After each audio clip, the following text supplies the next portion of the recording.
Job ملازمت کاروبار میں ترقی ہوگی، رکاوٹیں دور ہوں گی، نئے آئیڈیاز کو بروئے کار لا کے آپ کامیابی حاصل کر سکیں گے. تو یہ آپ کے لیے اچھا وقت آئے گا. اگر آپ کی دشا اور انتردشا بھی زحل کی چل رہی ہے تو یہ آپ کو بینیفٹ، اور زحل آپ کے پیدائشی درجے میں اچھا بیٹھا ہے تو یہ آپ کے لیے بڑا پلس پوائنٹ ہوگا اس لحاظ سے.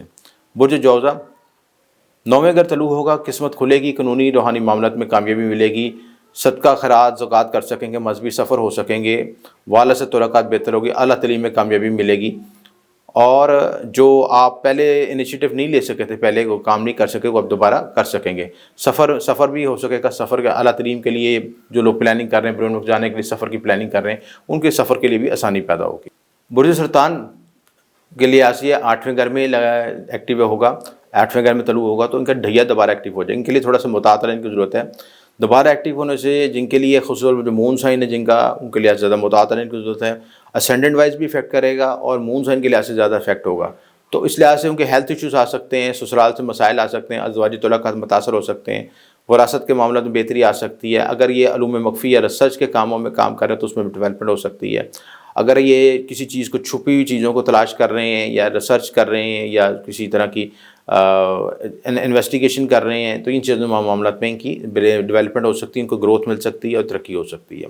بات یہ ہے کہ اس انرجی کو سمجھنے کی ضرورت ہے. اگر 8ویں گھر کی انرجی ایکٹیو ہے تو اس کے مطابق اپنے آپ کو ڈھال لیں گے تو وہ آپ اس رنگ میں ڈھل کے اپنے آپ کو گروم کر سکتے ہیں، ڈیولپ کر سکتے ہیں. اور اگر اس کے اپوزٹ چلیں گے تو پھر وہ انرجی آپ کو رکاوٹ پیدا کرے گی.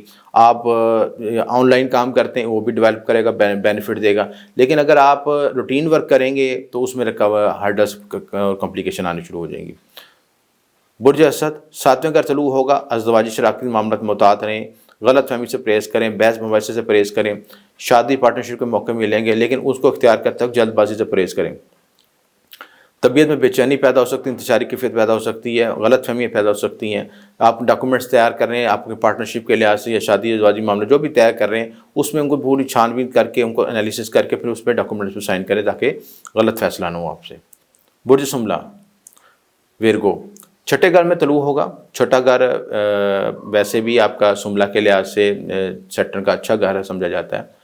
تو یہاں پہ طلوع ہوگا تو صحت بہتر ہوگی، قانونی مسائل حل ہوں گے، قرض مرض سے جان چھوٹے گی. ورگو والے کسی طرح کے قرض کے مسائل کا شکار تھے تو یہ وقت اچھا ان کے لیے، کیونکہ قدرت سبب پیدا کرے گی کہ ان کے لیے کوئی ایسے مسائل پیدا ہو جائیں کہ کوئی قرض سے جان چھٹا سکیں گے. جو لوگ امتحان کی تیاری کر رہے ہیں، مقابلہ بازی میں کامیاب ہوں گے. البتہ ماتحت عملے پر نظر رکھیں، دشمنوں پہ حاوی ہوں گے. اور کوئی آپ ایسی پلاننگ کر رہے ہیں جس میں آپ کو ٹیم ورک کی ضرورت ہے، کوآرڈینیشن کی ضرورت ہے، میں آپ کو سپورٹ ملے گی آپ کو. برج میزان 5ویں گھر طلوع ہوگا. زحل آپ کا یوگ کا رخ ستارہ ہے اور آپ کے لگن سے ٹرائن میں آ رہا ہے، یہ بھی بینیفٹ ٹائم ہے. اولاد محبت نام کے معاملات میں کامیابی ملے گی، تخلیقی صلاحیتیں بیدار ہوں گی، ان کو یوز کر کے اپنے آپ کو ڈیولپ کر سکیں گے. انویسٹمنٹ اور اسٹاک ایکسچینج سے فائدہ ہوگا، پسند کی شادی کے موقع بنیں گے. تو یہ سارے آپ کے ڈیولپمنٹ کے ٹائم میں سے فائدہ اٹھا سکتے ہیں. برج عقرب 4تھے گھر طلوع ہوگا. مون سائن کے لحاظ سے جن کا ہے برج عقرب، ان کو کچھ کمپلیکیشن آئے گی، اسٹریس آئے گا، انگزائٹی ڈیولپ ہوگی. عقرب والوں کے لیے زمین پراپرٹی گاڑی خریدنے کے معاملات میں بہتری آئے گی، ذہنی سکون ملے گا. اور اگر مون سائن کے لحاظ تو ذہنی سکون ڈسٹرب بھی ہو سکتا ہے، اس لحاظ سے دونوں چیزیں دیکھنی پڑیں گی. صحت بہتر ہوگی، والدین سے ملاقات بہتر ہوں گے، ترقی کامیابی کے نئے موقع ملیں گے. برج قوس 3رے گھر طلوع ہوگا. قوت ارادی میں بہتری آئے گی، میڈیا کمیونیکیشن سے متعلق لوگوں کو ترقی ملے گی. جو میڈیا کمیونیکیشن چاہے یوٹیوب ہے، ڈیجیٹل میڈیا ہے، سوشل میڈیا پہ کام کرتے ہیں ان کو ڈیولپ کر سکیں گے. چھوٹے سفر ہوں گے، چھوٹے یعنی ٹریولنگ کر سکتے ہیں. آپ کو رزق کے لیے، وسیلے کے لیے کوشش کر رہے ہیں، چھوٹا سفر کریں، اس میں ڈیولپمنٹ کامیابی ہو سکتی ہے. بہن بھائیوں کے ساتھ، قریبی رشتوں کے ساتھ تعلقات میں بہتری آئے گی. جو مس انڈرسٹینڈنگ ہے وہ کوشش کریں کہ وہ دور کرنے کی کوشش کریں. اگر آپ کو قدرت موقع دے رہی ہے تو اس وقت سے فائدہ اٹھائیں. اور پیشہ ورانہ صلاحیتوں میں بہتری آئے گی. تیسرا گل سکلز کا بھی ہوتا ہے، ول پاور کا بھی ہوتا ہے، قوت ارادی کا بھی ہوتا ہے. جو پہلے آپ انیشیٹو نہیں لے سکے تھے آپ انیشیٹو لے سکیں گے. پیشہ ورانہ صلاحیتیں بہتر ہوں گی. جو ہے سفر کے لحاظ سے آپ پروگرس کرنا چاہتے ہیں اس میں ڈیولپمنٹ ہو سکے گی. برج جدی 2رے گھر میں طلوع ہو رہا ہے. خانہ مال مضبوط ہو رہا ہے تو یہاں پہ زرعِ آمدن میں اضافہ ہوگا، مالی مشکلات ختم ہوگی، مال و زر کے راستے ملیں گے. فیملی میں تعلقات بہتر ہو سکیں گے، فیملی کے لحاظ سے شادی فنکشن وغیرہ ان چیزوں میں شامل ہو سکیں گے. اس کے علاوہ زمین پراپرٹی کی خرید فروخت، گھر کی خرید فروخت یا گاڑی کی خرید و فروخت کرنا چاہتے ہیں، ان معاملات میں بہتری آئے گی، پازیٹیو سائن ملے گا، نئی ڈیولپمنٹ ہو سکے گی، وراثتی معاملات حل ہو سکیں گے. برج دلو پہلے گھر میں طلوع ہو رہا ہے، پہلے گھر میں طلوع ہونے سے بعض لوگوں کی ساڑھ ستّی کا افیکٹ بھی آئے گا۔ اگر مون سائن کے لحاظ سے کیویریس ہے تو وہاں پہ ساڑھ ستّی کا بھی افیکٹ آئے گا، دوبارہ ساڑھ ستّی کی آپ کی نیگیٹو انرجی فیل کریں گے۔ لیکن اسینڈنٹ وائز ہے جن کا، تو وہاں پہ صحت بہتر ہوگی، تعلقات میں بہتری آئے گی، ملازمت اور کاروبار کے نئے موقع ملیں گے، معاشرتی عزت میں اضافہ ہوگا۔ ذہل کی پوزیشن اگر آپ پیدائشی ذریعے میں کمزور ہوگی یا قمری برج دلو ہوگا تو حالات اس کے برعکس بھی ہو سکتے ہیں۔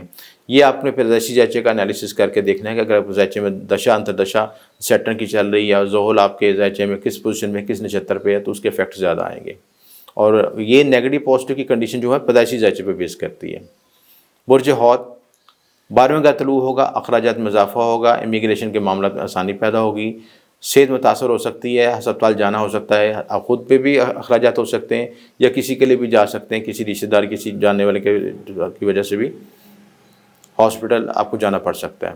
تو سب تک معاملات میں اخراجات ہوں گے۔ انویسٹمنٹ کرتے بہت محتاط رہنے کی ضرورت ہے، کیونکہ یہ وقت آپ کا انویسٹمنٹ میں لاس ہونے کا بھی ہے، اس وقت بڑا محتاط ہو کے چلیں۔ اگر جو کر رہے ہیں اس کو پہلے ساری انالیسس کریں، اس کے بعد پھر انویسٹمنٹ کریں۔ ریمیڈیز کے لحاظ سے اگر دیکھا جائے، سیارہ ذہل کی ریمیڈیز کے لحاظ سے کہ اس کے طلوع کی وجہ سے ان کی ساڑھ ستّی ڈھیا دوبارہ ایکٹیو ہو رہا ہے، ان کے لیے ضروری ہے کہ سیٹرن کی ریمیڈیز کریں، سیٹرن کے طلسم بنا کے رکھیں، سیٹرن کے صدقات دیں۔ اس میں کالے ماش کا صدقہ ہے، کالے بکری کی سری کا صدقہ ہے، سرسوں کو تیل کا صدقہ ہے، اور اس کے علاوہ کالے کپڑے کا صدقہ ہے۔ بہت سی چیزیں ہیں، ڈیپینڈ کرتا ہے کہ کس کو کیا صدقہ لگ رہا ہے، کون سی کنڈیشن میں ہے۔ لوہے کا بھی صدقہ ہے اور بہت سی چیزوں کے صدقات بنتے ہیں کہ آپ وہ دیکھیں کہ آپ کے ذائچے میں کیا پوزیشن ہے، سیٹرن کس سائن میں بیٹھا ہے، واٹر سائن میں بیٹھا ہے، ارتھ سائن میں بیٹھا ہے، ایئر سائن میں بیٹھا ہے، اسی کے لحاظ سے صدقے کی تجویز کیا جاتا ہے اس لحاظ سے۔ اور دوسری امپورٹنٹ بات کہ جو صدقے کے ساتھ اس کے طلسمات ضروری ہیں، اس کا سٹون پہن سکتے ہیں، نیلم سٹون پہن سکتے ہیں، سیاہ کی پہن سکتے ہیں۔ تو ہر شخص کے جو ویریبل ہے کہ ہر شخص کے ساتھ ایک جیسی ریمیڈیز نہیں ہوتی، ہر شخص کے ذائچے میں ڈفرینٹ اس کا رزلٹ آتا ہے۔ اسی طرح جو ہے صدقات سیٹرن کے ساتھ جو رشتے ہیں، متعلق رشتے ہیں، وہ بزرگ لوگوں کا ہے، پبلک کا ہے۔ سیٹرن پبلک کو ریپرزینٹ کرتے ہیں، پبلک کے ساتھ اچھا رویہ رکھیں، لوگوں کے ساتھ اچھا رویہ رکھیں، لوگوں کی رسپیکٹ کریں، کسی کو رسپیکٹ کو مجروح نہ کریں۔ یہ آپ کے نزدیک سے معمولی سی بات ہو سکتی ہے، لیکن اگر آپ ایسا عمل کریں گے تو سیٹرن دوبارہ اپنی نیگیٹو انرجی ایکٹیویٹ کرتا ہے۔ آپ کے نیچے کام کرنے والے، ساتھ کام کرنے والوں کی رسپیکٹ کریں، ان کی ہیلپ کریں۔ تو یہ ساری چیزیں سیٹرن کی ریمیڈیز میں شامل ہیں۔ ویسے بھی رمضان کا مہینہ ہے، صدقہ زکوٰۃ خیرات اپنی کیپیسٹی سے بڑھ کے کریں تو آپ کو زیادہ فائدہ ہوگا۔ اس ویڈیو میں تمام آپ کو تفصیلات بتا دی گئیں، کوئی بات نہ سمجھ لے کہ تو دیے نمبر پر رابطہ کر سکتے ہیں۔ آپ کا شکریہ، ایم اے شامی۔